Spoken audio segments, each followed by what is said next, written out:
Yup. Let's go. Yup. Chillin', relax on the track, boy. Panginoon, maraming salamat sa iyo. Dahil unting-unti ako'y na nagbago. Tumalikod ako sa kasalanan ko noon. Binago mo ako ngayon. Kaya salamat sa iyo. Aking gagamitin lahat ng salita mo sa buong mundo'y ipapakalat. Dahil ikaw ang magandang kwento na ito. Ako'y nababalin dahil sa kaalaman ko sa iyo. Papuri sa taas ang aking pagmamahal.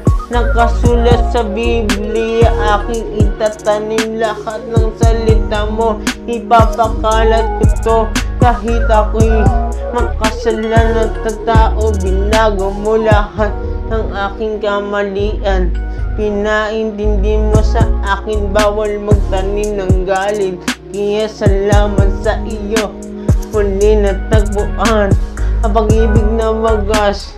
Kahit ang sanlibutan ay hindi na natin malalaman kung paano gagamitin ang mecha, gagamitin ang kwento upang isulat lahat ng kalalaman ko sa iyo. Hindi magsasawang makinig ng mga kwento-kwento tungkol sa ating Panginoong Diyos Ama sa langit. Ginawa niya sa langit ang papako sa krus para matubos lahat na iyo sa mga kasalanan na gawa. Bumalik sa Panginoon, mamali ng ating kapwa talaga. Ang sabi ko sa iyo, magtanim ng galit. Lagi mong itanim sa atin. Talaga naman ako pinapakita ko sa ananda si Jesus Kristo. Mahalin tayo dahil ating mundo ay hindi na nagbabago. Sabi ko naman sa iyo dati, magtiwala ka sa Diyos Ama na magkanong sanlibutan. Walang iba si Jesu Kristo, ang anak ng Diyos.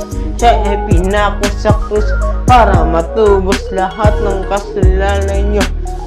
Sabi ko naman sa inyo, tumalikod na kayo sa kasalanan na gawa kayo ay matuto. Kaya salamat po sa iyo. Lahat ng kabutihan ng gagaling to sa iyo. Lahat ng kaalaman galing sa iyo. Hindi magsasawang kumanta para sa iyo, Panginoon.